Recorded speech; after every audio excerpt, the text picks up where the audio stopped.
Well, hi y'all. A whole lot of you have already got this project started, but I'm doing the video version. And so I'm going to show kind of where we're going with the first step because I've got all these other steps. There is masking on this, which I'll show you in a minute, but you can see how it evolved. Let's see, here's a couple that are partway done. So you'll notice that there is a lot of color movement within these stems. Here's the edge where the water touches the edge of the vase, and you'll see the distortion that we're getting with the stems going in, which is different depending on how far back the stem is when it goes into the water. And there's another stem over here which we haven't put in yet. So the first thing is to do some masking. And, whoops.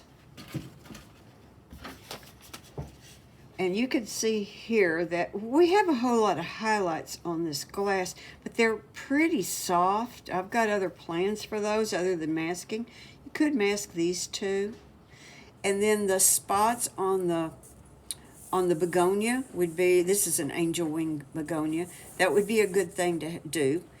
And then I'm going to suggest, we're kind of cheating. We're going to create an illusion here. This is a little bit brighter in here. These stripes, the light colored stripes, are a little bit brighter in here because a vase like this, frequently the bottom will be reflecting a lot of light. And so we're going to mask these because we're going to exaggerate that a little bit. At least that's my plan right now. You'll also see that this teal area over here, I think of it as teal, but I guess it's not what they call teal. Blue-green. It's right there too. It's reflected in there, and it may be the cause of some of these blue tones over here. Things just refract around everywhere. If you look at the top of the water, it's got the stripes from down here. We're seeing the stripes down here, up there in the water. And then weird things are happening over here. And actually, there's little fine stripes all through this. We're not going to put all of that in because it's just too busy. We're going to single some things out to work with. So the first thing is we're going to do some masking. And if you're familiar with masking, just skip over this. I only have 2 or 3 people that might want to see this. But so I'm going to put it in anyway. Oops. Here's the masking that I use. I use the PBO drawing gum because I think it is just the absolute best. You can get really fine detail with it if you so choose. Oh, I've got to get the lid off. Okay, a fresh bottle here. I always buy the small bottles because it will degrade over time once you've opened it, no matter what. Never, never shake it up, even if you buy a brand that tells you to shake it up because they want you to mix the color in. Don't do it.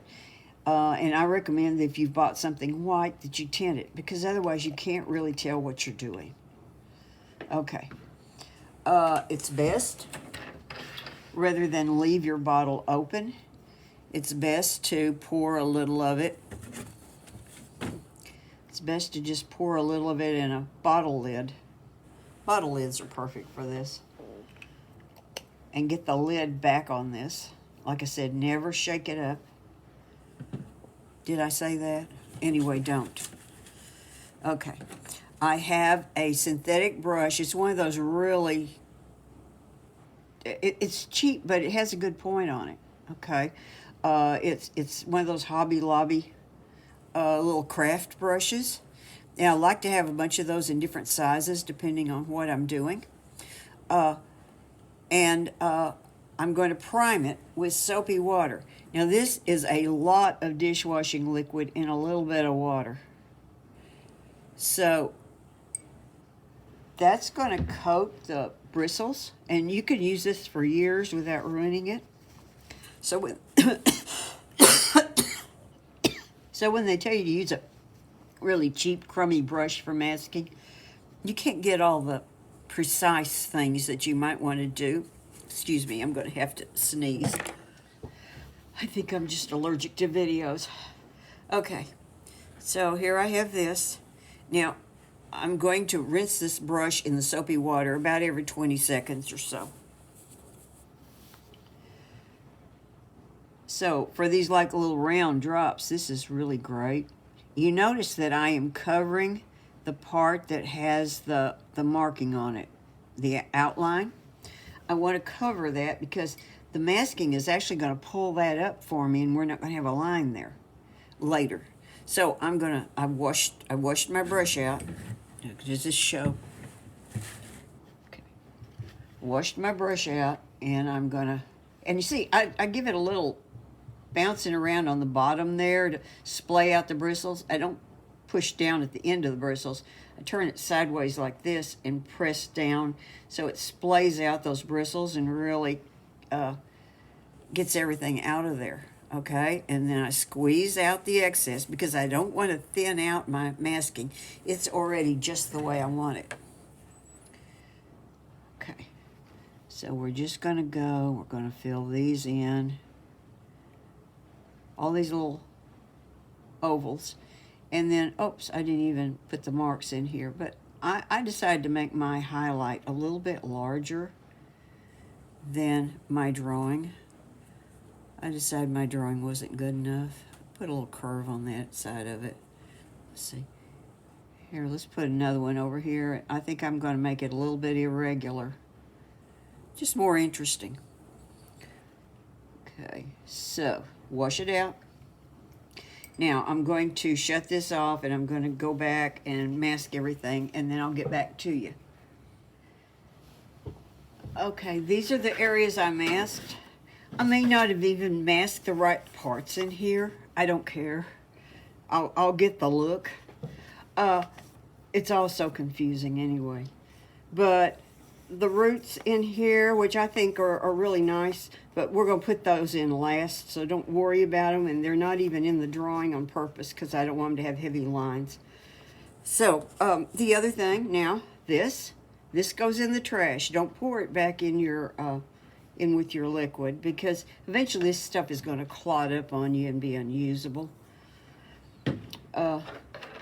So the brush has been washed out and washed out in the water. Oh, one other thing. If you put something down here you don't like, don't try to rub it up.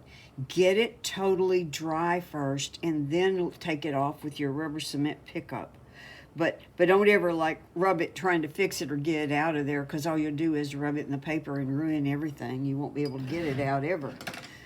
Okay, next I'll get out the paint. Okay, as I pointed out before, you can see look at the color changes in this. They're subtle. They're not real noticeable. Here, maybe it gets a little stronger, but there's still there's a little odd spot there, but there's a pretty gentle transition, and yet there's color and movement there, and that entertains your viewer.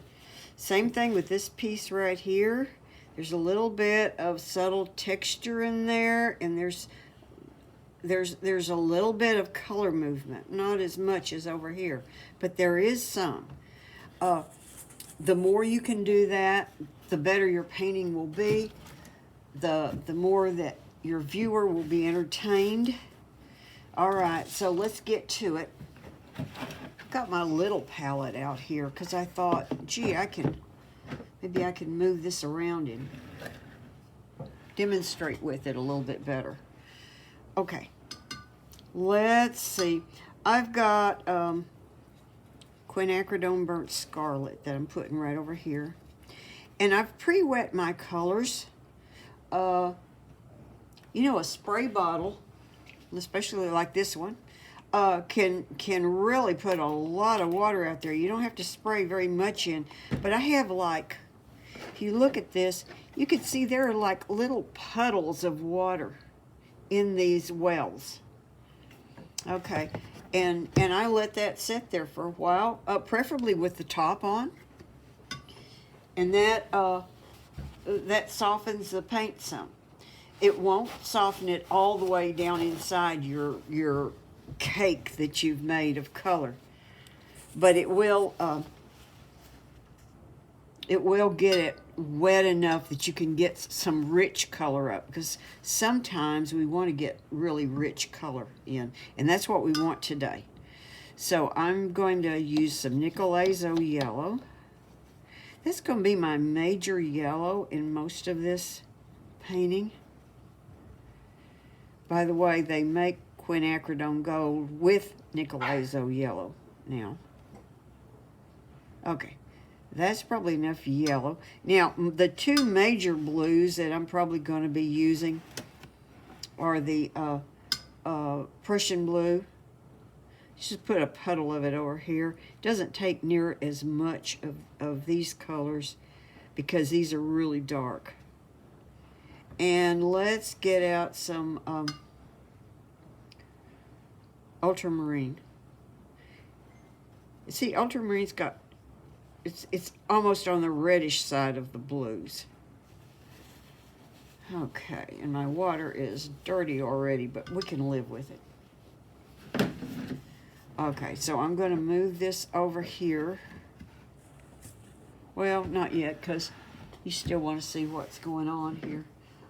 I have got two new brushes that I am in love with now. Well, this was borrowed, but I have mine. I just don't have it out.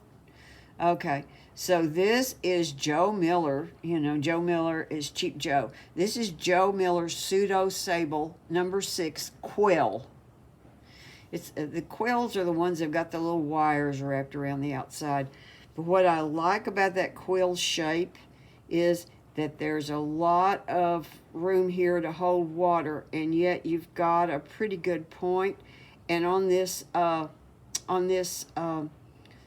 Miller Pseudo Sable, ooh, there's a little bend there in the tip. I hope I didn't do that. On this, it's got a little bit stiffer bristle in the point. And so you can keep a really nice point on this. So I just like this shape really well. And here's a little one that's much more expensive. This is Isabe, whatever. It says Petite Gris on it. It doesn't keep as good a point. You can see that right there. It makes a good point. But once you've got it loaded down with paint, it's not such a great point. This is a really soft brush. And so you're really loading it up and having to keep it vertical. Well, you can do things with it that aren't vertical. But what I'm talking about is letting the paint flow off the end of the brush. All right. So what I'm going to do here is I need a good green. You know, I shouldn't have put that out there yet. You know, we'll just get rid of it. I know it's wasteful, but I want more room for my green colors. Okay, let's put a little more of the... Now, when I use a round brush, if I'm pulling up color out of a well with a round brush, I don't just stick it down in there and damage the point. I'm putting it in here, and I'm twirling it sideways and pulling.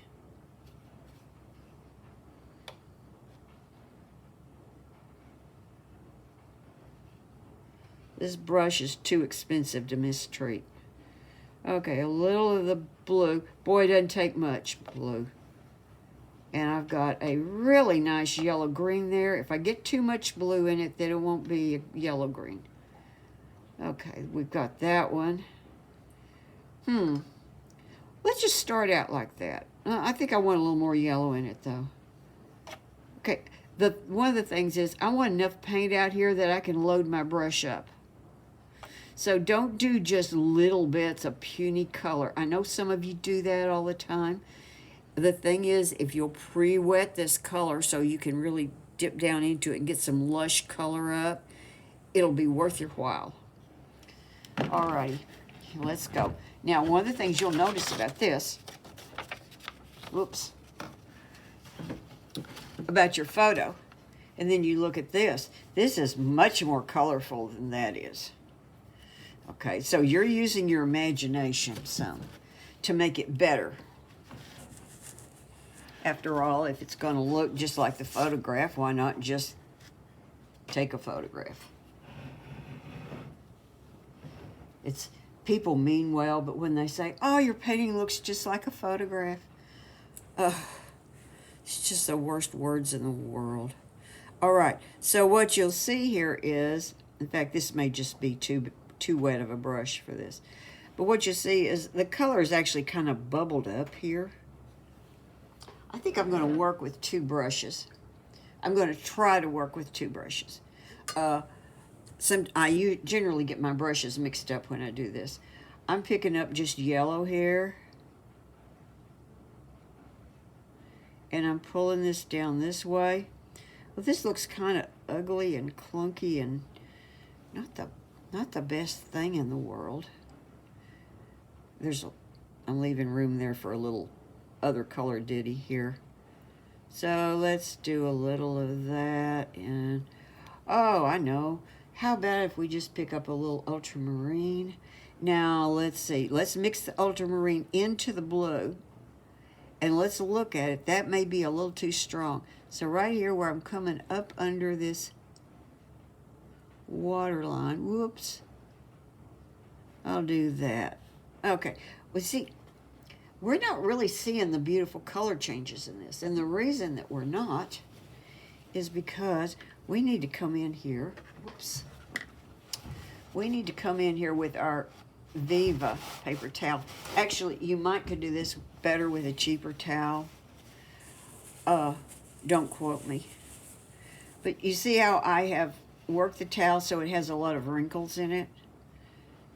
I'm going to just gently blot a little bit. There. So I got a little bit of texture laid in there. And if for some reason I don't like that edge, I'll come back and touch that up.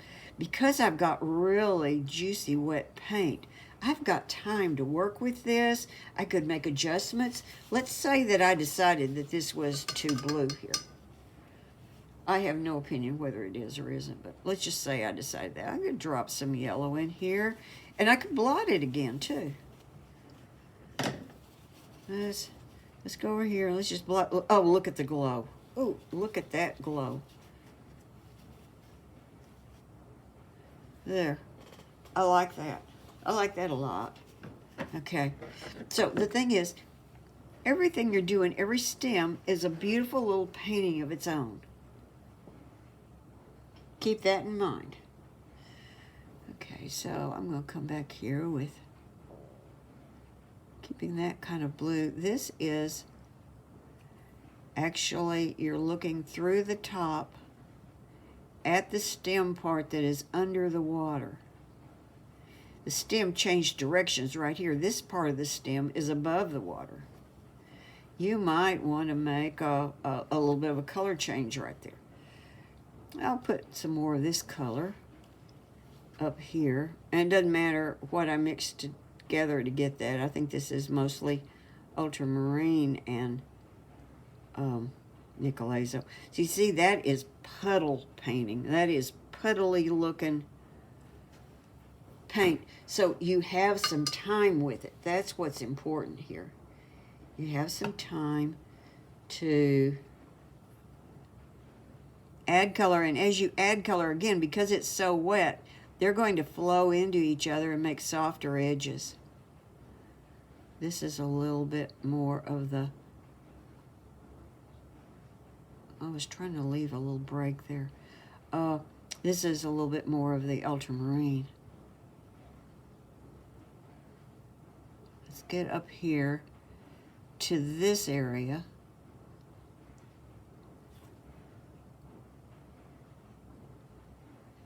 There. So we got some more changes going on. That looks a little too much like stripes. See that? It's just, these are all the same length. And of course they're the same thickness. I don't like that. So let's just pick up a little bit more yellow and add some more yellow in up here. And you see how I'm just dotting that in, but the thing is, that is that is still wet and runny, so it will spread. If you go in there with paint that's too dry and put little dots in there, it just turns into gibberish. You don't want gibberish. Not to be confused with giblets. You know what? I think I'll leave that dark right there. I mean, why not? Okay, so the color that I've got right here, I hope I have more of that on my brush, because there's this little lip on the vase. I didn't show this to my classes just because, you know, they probably couldn't see it very well. But when I was painting, I went back and I put just a little bit of a streak of color in here on this lip. But not top and bottom, just kind of in the middle. That'll work. And then more of the same color up here. Oh, I forgot to redraw this. There's a place there that doesn't quite work on my drawing. It's not important to fix, but well, I still screwed it up. Okay. Well, we'll just leave it like that. No one will notice. Let's put a little more blue in there because, and see, those are going to run together and mix.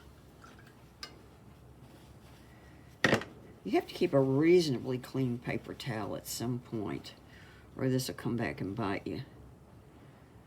But I like that extra little bit of texture, and if I'm getting it on there with a lot of color and real runny, sometimes it's just kind of dark and muddy. It needs cleaning up, and a little blot will do that at the same time. But I want you to be working really, really wet. Okay, let's work on this leaf over here. So someone in my class came in. Oops, I need a pencil. Someone in my class came in, and, well, it was Ken. And you see this line coming through here? He drew kind of a area like this, because there's kind of a division on the leaf. You can see it right here. See right there, it kind of comes up to, that's a vein going down the middle, which I didn't even make that be a vein. I suppose you could. I'll just draw the vein in here. If you want yours to have a vein, I think that would be just really nice. Okay, so let's just take some of our same color. And again, we want color movement through this leaf. I may not use quite as much color movement as I did there. You see how that is just really, really soupy? Yeah, and then this is the edge. I don't have it taped off or anything, but this is the edge of the painting. You can go out past the edge if you want. I did on my others. Okay, so there, and then let's pick up.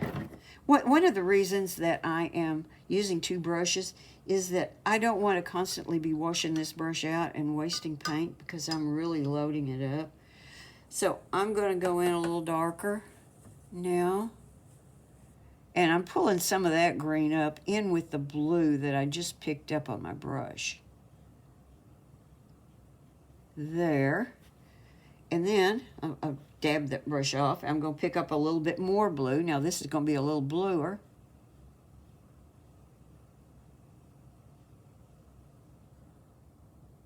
And then I'm going to let that dry. But you see how you've got this color movement coming down through here? And we could. Maybe we'll leave those colors like that. Maybe we'll just blot an area. Now look at the color movement. It's very possible that because you blotted that you're going to get some funny edges here. And I kind of like that. Otherwise I would fill in with a little bit of water. But I'm going to let it do whatever it is it wants to do there. Okay. Let's paint a little bit more. Let's get the underneath of this little deal. I think that does need some yellow. I'm going to use a smaller brush here.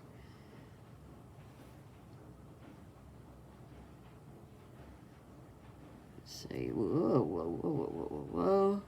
Okay. Whoop. I got that up into the lip where I didn't want it. I wanted a little line right there. Well, that's not a very good job. You can do a better job than this. But you know what? If you don't, it'll still look good. When you got these kind of color transitions going on in here, I mean, your viewer is just a lot more forgiving. There's some kind of little, what is it? Some kind of little stuff growing there. You know, it's like a bit of dried plant matter from where a new leaf sprouted up or something. And we could fill it in and cover it over, but I'm just gonna leave a little bit of a spot there.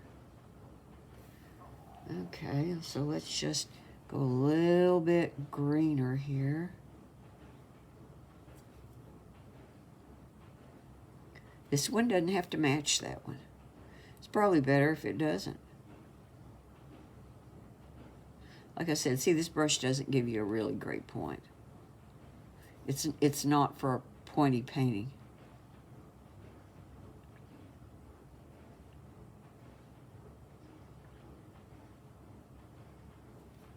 See, we've got some color changes. They're not drastic. You know, they're not a big deal, which is important. If the color changes are too drastic, then it just won't read like, it just won't look right. Let's just put it that way. It just won't look right. So I think it's really easier to work with a little bit littler brush than this. It's just I'm so crazy about this thing that I wanted to show it off.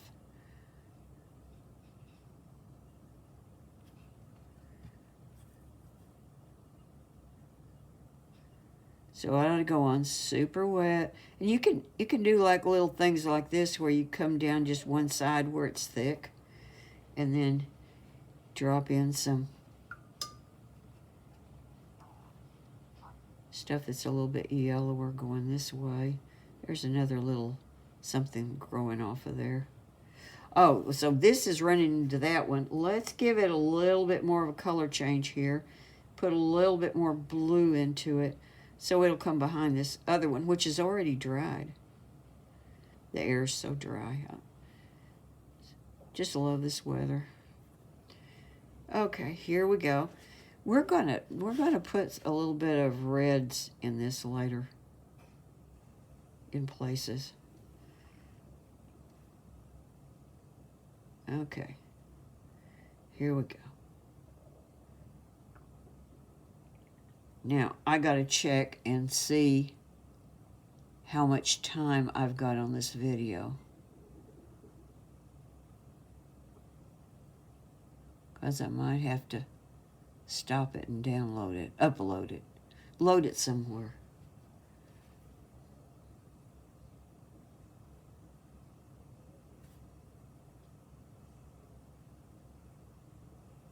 See, that part's starting to dry already. Let's just take a little bit of water on the brush. Okay. That's pretty good. See, that looks just too yellow. I don't like this down here. The yellow's on too thick. So the thing to do is to wait for the other color to dry and then to come back and give this a really good hard blot and pull some of it up. If I'm doing any kind of scrubbing with a round brush, which I shouldn't be doing at all, I'm going to go side to side. I'm not going to do that. There, that's better.